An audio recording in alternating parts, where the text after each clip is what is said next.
Hey everyone, I'm Curt Reichstetter with Two Dog Realty. If you're buying or selling in the Richmond area, you're in the right place. Welcome to our vidcast, Beyond the For Sale Sign, where we break down the complexities of buying and selling real estate right here in Central Virginia.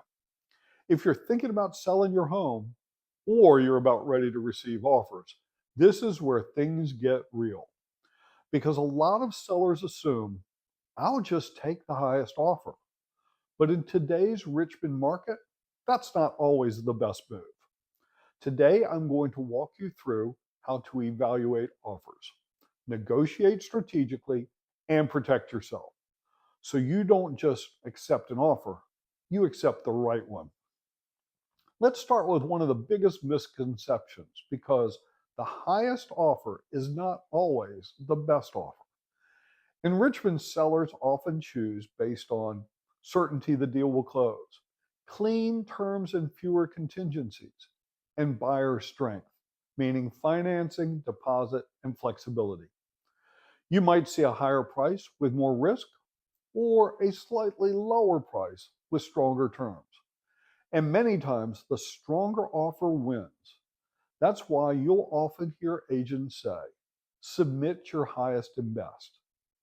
What that really means is bring your strongest overall package, not just your biggest number.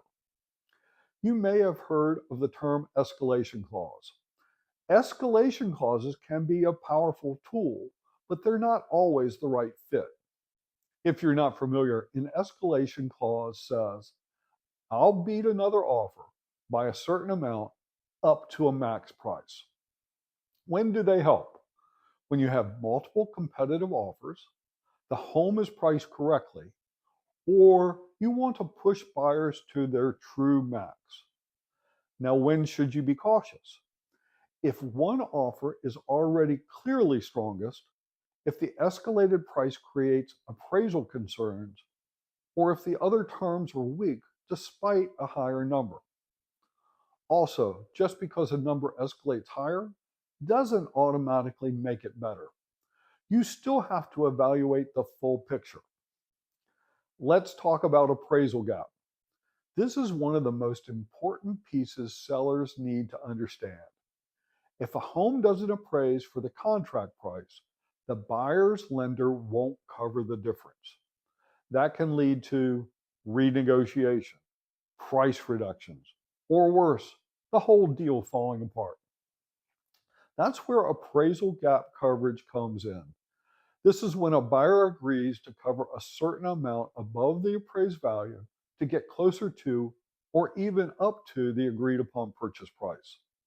As a seller, this protects you because it reduces the risk of renegotiation. It strengthens the buyer's commitment and it increases the likelihood the deal closes. Without it, a high offer can quickly become a lower one, leaving you disappointed. So, when should you walk away from an offer? Not every offer is worth accepting.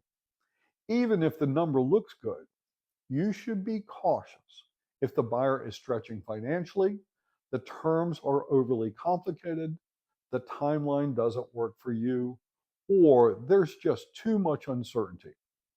Sometimes the best decision is saying no and waiting for a stronger opportunity because accepting the wrong offer can cost you more than waiting longer for a better one. So, why deals fall apart after ratification? This is where many sellers get caught off guard. Even after you accept an offer, things can still go wrong. Some common reasons deals fall apart: inspection negotiations get too aggressive, appraisal comes in low, financing issues arrive, or buyers get cold feet. This is why choosing the right offer upfront matters so much. The goal isn't just to get under contract. The goal is to get to the closing table. Let's talk about what smart sellers focus on. Smart sellers don't just ask, how much is the offer? They ask, how strong is this deal? They look at price, terms, risk, and the likelihood of closing, because the strongest deal is the one that actually closes. If you're planning to sell your home in Richmond and want to make sure you're not just accepting the highest offer, but the right one, I'd love to help you build a smart strategy from the start. Feel free to reach out anytime. And if this video helped you, make sure to like and subscribe. I'll see you in the next one. Thanks so much.